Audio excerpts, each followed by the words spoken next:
Alright,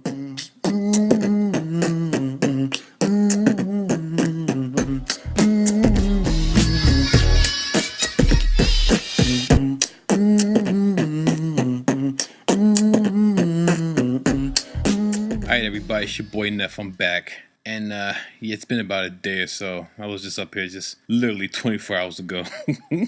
But anyway, I'm back. And today I'm going to talk briefly about the film Being Christopher Robin. Now, for all who don't know, so right now it's the Oscar rush, and they're putting out the movies that that have more sentiment to them. They're not about actiony blowing stuff up, not about killing, save the girl, save the world, stop the building from exploding, fly the plane, keep it from crashing, and all that superhero garbage. Now we have the films that are more sentimental, the movies that mean things, the movies that aspire to reflect something about society, and above all have good acting and good directing. So yeah, and which is happens to be my favorite part of the season, and I call it the Oscar rush. It's relatively between late September, early October to about January, and then we have the Oscars like usually the second or third week of February. All right, so boom. So the movie I'm going to review is Being Christopher Robin, which stars Domhnall Gleeson. You know, the redhead. He was in Brooklyn. He was in Ex Machina. He was in Force Awakens, and also his co-star is Margot Robbie, who's from Focus with Will Smith. She plays Harley Quinn in Suicide Squad, and her first film was Wolf of Wall Street with DiCaprio. Okay, so the film and Kelly Macdonald is I think her name is Kelly Macdonald. I think that's her. I think she's from Two and a Half Men. I don't know. No, I forgot where she's from. But anyway, so the movie is about the English writer who actually created Winnie the Pooh. One thing I found really interesting about this film is that the writer was he was another person influenced by World War II. It's so crazy how much influence World War II had over culture, just the filming story culture. Because as you know, I'm gonna give you an example. As you know, the Bond character came from World War II also. The guy who created James Bond was actually a British spy. And from his involvement with World War II, he created, the character James Bond. Well, the story of Winnie the Pooh is very similar. The father, the creator of Winnie the Pooh, he served in, I believe, the British Army in World War II. Same time, he wasn't a spy. He wasn't anything as glamorous, but he was a writer. He made it home, and he suffered from PTSD, which I guess people weren't really aware of at the time, as and totally not as much as they are now, but basically he suffered from PTSD. So the film starts off with this writer returning home from World War II. He'd lost a lot of his friends who were soldiers. He returns to his wife, who's played by Margot Robbie. Domhnall Gleeson plays the lead character. They have this child. Christopher Robin derives from his name. So basically, the father is the creator. The father spent one weekend with his son and had a really bonding moment. Because up until then, the little boy who Winnie the Pooh was based off of spent most of the time with his nanny.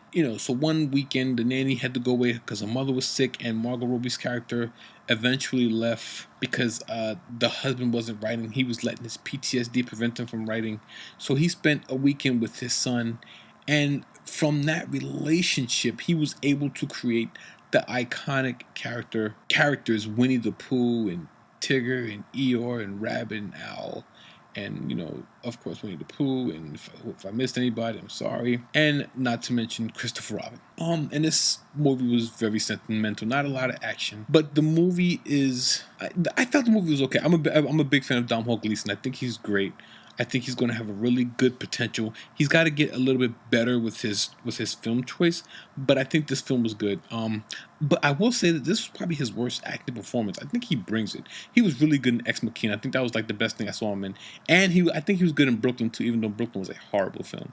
Very weak story, but yeah, I think he's a really good actor. I think he's like the English version, well, the European version of a Paul Dano. But I think he's got some good acting chops. He wasn't that good in this film, surprisingly, but the film was good because the kid who played Christopher Robin was so cute. He had these really deep, bold like dimples, and he really carried the story. He was a really good actor. But so this the main I know it's hard to find what the story was really about, but the main thing was that they created this character as a thing between they created the characters of Winnie the Pooh and Tigger and Christopher Robin between the father and the son. It was their own personal thing, but it wound up being given to the world, and once it was given to the world, it became of this thing where like the father was kind of pimping his son because he was doing interviews and he was going here and going there and taking photos, and it was no longer their thing that they shared, this bonding thing that they shared. It became this commercial thing. That money messes things up, and it's kind of interesting because in the film, the film doesn't focus on the money and the success. It just focuses on how the bond between the father, the creator of Winnie the Pooh, and the son, the inspiration of Winnie the Pooh, and Christopher Robin, just kind of got broken. That was problematic for me because the characters, the little boy had a big problem because he didn't like being Christopher Robin. He just wanted the relationship with his father. But the film waits till my only big problem with the film was it was okay. It wasn't bad. Directed. Whatever. The writing. It's just that they just wait too long at the end of the film to realize that the effect that Winnie the Pooh had was so ginormous. I mean, this thing was created like a little bit after World War II, maybe like in the 50s and 60s, and it's big. Like I grew up on Winnie the Pooh and Tigger and those cars. Like I remember as a kid, I had those books, so it's like Winnie the Pooh is very important, and for the story not to focus on the big effect of like the global effect of Winnie the Pooh, I didn't like it that much. Margot Robbie's character, she played this mean, uncaring woman who seemed to care more about like partying and being a socialite. I don't know. It just didn't work for me. I don't know. It wasn't a bad film per se, but both Margot Robbie and Domhnall Gleeson have way better projects. I mean, just a million times better. The film was kind of fun. It was, the little kid who played Christopher Robin, he was such a good actor. I think he was on like 6 or 7. He did a very good job. Also, he referred to his father as Blue, and he just seemed so disconnected from his father. That seemed so weird. But anyway, the film was okay. I give it like a 6.2, 0.4, somewhere in that range.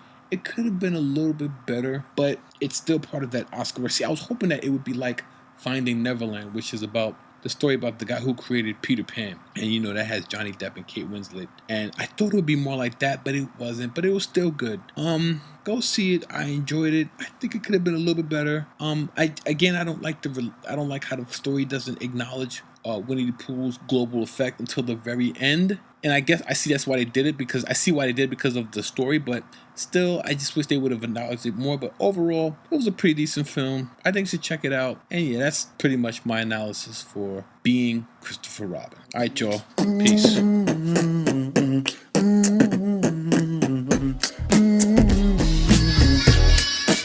Produced by Flydrum Media.